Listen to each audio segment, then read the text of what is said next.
Lamam Mokhoramjari. Nasi topic te anoniko. Koigi Manipurda Mayamna. Wadi Hawk the Banana, Sanaram the Vanga, Maruam Yawina, Sanaram the Vanga, Amagi, Matanta Ningasi. Now take a shot, I use screen to live on Ngapai. Ngapai Isamusu Angang and Ngapai with them shawe. Smaru, a tongue, a saw the hawk, they sing as a hotena.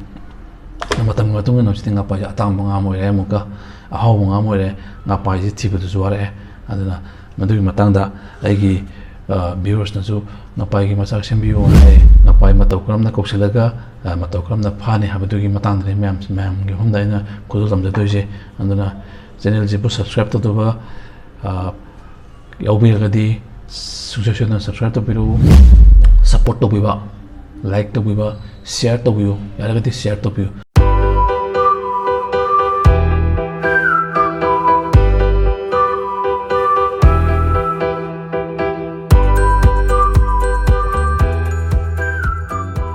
Masih kita topik sih kan ni,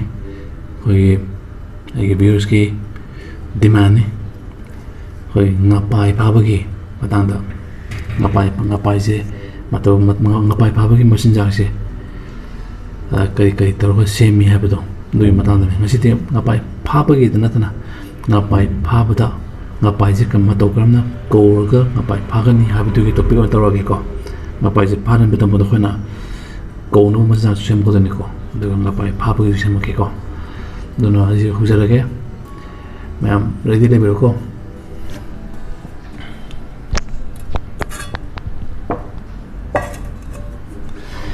yan hamada ko lepak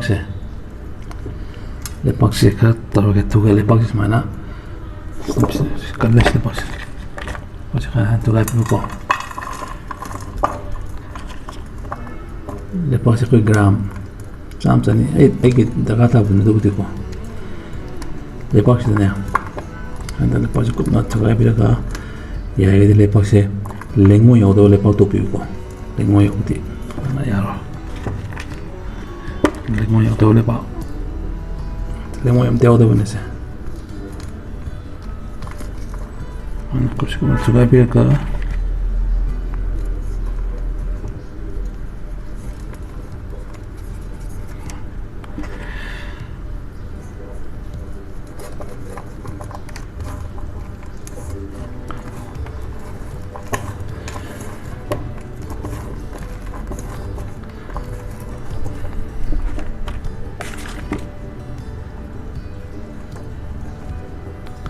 yang tahu lagi kok, tapnya, ini je, ini lepas pun dia ambil itu tahu lagi, sinta lagi, cuma lepas sih kum nak juga ada kan bro, juga ada macam nak main tahu, ini apa tu, ya itu lepas sih lingui, di sana semua di yang hantu kok, katang yang di yang tu ya, ini lingui yang dalam mana kok, sekolah phaba lepas, bongbong phaba lepas sih, sebentar waktu tu bila saya dah kau nak. Kena hap tu ni bukan, ngapai sih mana betul kan, micik trik am tu ni ko, okay, chicken je, lagi masal je tarik ko, masal je kau na, thang na, kat beri hangde, sugai beri hangde taruh ka, hap tu ni ko, itu aje, si tak kaya ke ko, macam chicken tu, mana bapun tu tak kaya ko. Tak kaya betul dah air saya lepak se, si juga tosen mineral je ko, mana? Lepak se tosen juga.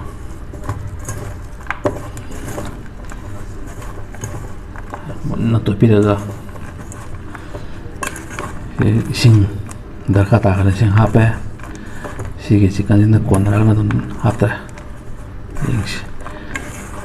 Mana tu kaya juga. Lepas sih kan, tu kita chicken do, dulu, nam ba,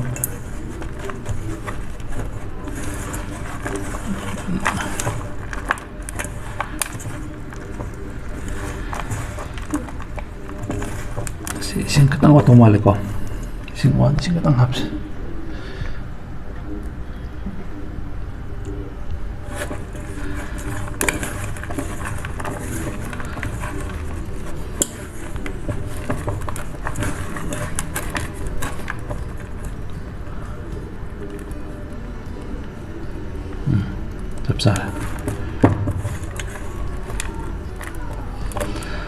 sumaina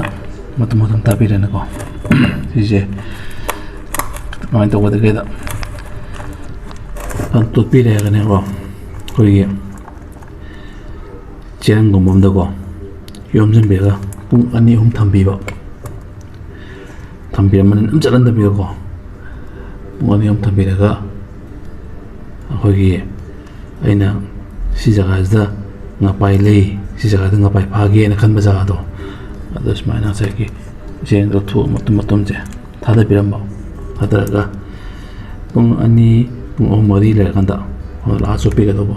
si na mai to ga da sai ngapai myam do loi ko ram do ni ba ko ngapai si ko pham jang ngapai si le ram ga ni ba do so pi ba na tra na ko gi ang hai choke han ta ga di ngasing dang je matum je manga tulon dai biram ba jaga du da ngapai je lup ta sel le ngani mu ko dum le re dagi kogi turenda eta soke kan ko mani puri turenda ngapai je leina de kya namana phom gi patoi le geli ko du su lei bu le ga ti khona smaina matum je ising achen be sing organa khayam ta daram tare manga chu ta daram tare matum je kha chang ko du ga phom da ko no la chu pi ba de khona pat ta phom da ge chu ka kana mai cha do tha de bi ga chu pi ba de kara hena ko ga na hum chop chop na pung amani le kan da tum je amu fresh amu nan da bi ko du ga to bi ba to ga na sai gi yen je ko gi sa no ga to yen to bi kan ko ya ge di fresh ko ta ngar bi en pa be i nai to bi en na pa be le ko ma to bi ba du ma le re ate ki ko gi kan no to bu jai tot pa je kaleja moti ko na pam de makan di pame makan je takai bi ko takai bi ga span chuan to sam bi makan ju ko do ma ya re do ba khaya na phage ga na hoi ni manga tru wa le ngai de gi dom dom mu gi yam de bi de ko chu so bu se ani chumang da ba nga pai sin na kang ani ko si jaga di machinjhak thaba jaga ni khala ga nukti gi la ka ni ko la ba ni nga pai di yam ni e koi ta ka ta ka pa ni ko do mo le senga da si je ngapai ko na ba kogi ya hatare ko trick hatare ko to lam ba jaga ji nga na kang mani na to la pa jaga du da bana ko ta ba wa ne ba ando si ma gi chicken manam je sta ne to je do ne playback se ka to ni ko phang da ba gi hingon ni le ba ni ko ne ngam ja ga di ne kogi uchi ma kon da gi khotor pa le ba le de na ko uchi ma kon de khotor pa ge ga la ko le ba to as adu to de ko pham to ko ne adu ko bes ne degi kana ko makana kana jo ai koi lechak so hai ko lechak chu pa me uchi ki to po lewak se maro na especially koi lamu ta uchi na ko to ma kun de ko to pu lewak kum ta bo ando ki lewak tron to bu ado ta ro di si gi yen ji bu yaw to bu ya kana ko ta gi ma uchi gi mo de sen na me yaw itra ko mana mam yaw itra ko do na me ya do bane et lewak le te bu gi normal lewak nei je normal lewak tu gen pa bu ti koi lauruk te leba uchi de khutong ba leba mukum dama yam yare de ma to gira uchi mung de uchi na hondor ko leba se sina best si ta di amti na adi ga ngapai de na tra atop ngo jula ka ni ka no sai uchi gi mana mo yaw bune de ko to ma to gira machine sina ngapai je ma to gram na koi chop ta ba gi ta muta ta san na ba koksan na ba gi masnya ne ko sina ngapai ko na bagi formula le to ngapai na ta bagi ngapai da kari thar ga kari na phaga ta ga ba do yum hajra ke ko do ko che kamole em ham do che ke ko ai ham ko kham ta ke ai ko ram do che ra dik kan ta ji ko ta sin sum ka tham ke ji ki ko da kama ta ha do yen je ju chicken to ko masalam to bi ko masal ji ko to ke da ko ki kappa ga je matona ha pik pi ba mo ko chaw ko aduga masal to ga ni ko ma ji ko ita lenga je ma ko ita kamai lenga da ga ha ke ko sei ba kan da si je ka chaw do ma le ko pisange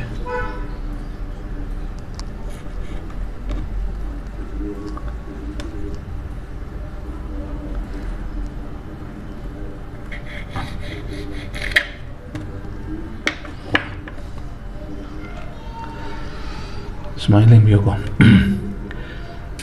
apikpase machinjhak sem chawe chaw linjit lagi ko hana apikprom dagi hana lengbiba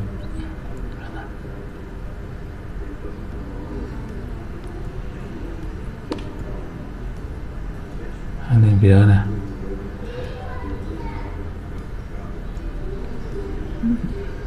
hana handa buya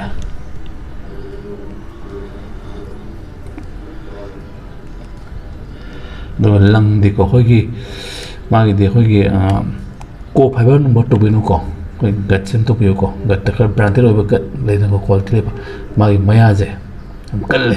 apa ya maya je ma je yu to juma di nga te ga dum yu te plo di yu ne ko do yu kam ni lang do maya le ne ka khala ga tak ki bu jo ko gat ta di mo khar wai ko phaba di pa pon pa tho na tho ko do ya ga di quality le ba makan malang je to biyo ko line je do mai leng biro do tha biro do dum hajan la kholani duga kari gum matam da koina nungdang da tharam ge na khalaga di nungdang tharam ge khalaga di kamai to ko de ge da bahum da tam singdo per mo ko jaga do singdo per mo ga langju am sangan be no ko meter am umari kaya na man am na sang na chelaga pandana ba lang sang tar ga dik mai to ga mana coaching chila ga na pi da ga ri asal ga tat pa gi sang siang wang re da lang ji te la ga di mong du ju pang na phang da ba lang gi ju kan lang da ju son da tre ka lang to te la ga di lang sang ga di mana ga ga chung tat pa sang slai da ko da na khoina ma tung dang tharam ga ta di pit meter o mari sang ba to ga ten thabiram ba mong da am sang na ching mangam da na ba gi da gi na mafam do busing do ta de ba meter manga am torum ta sare go pan ngai lai ta ga di pan bom da le ga di ma di uru ye la ga thadla chakhini duga begumba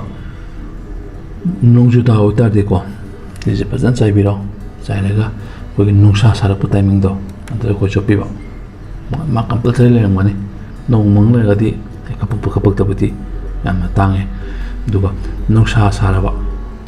namda nungsa sa ga la ba masna halam dar ne ko ti ko duga da ma ji thaba kanda compulsory kapakani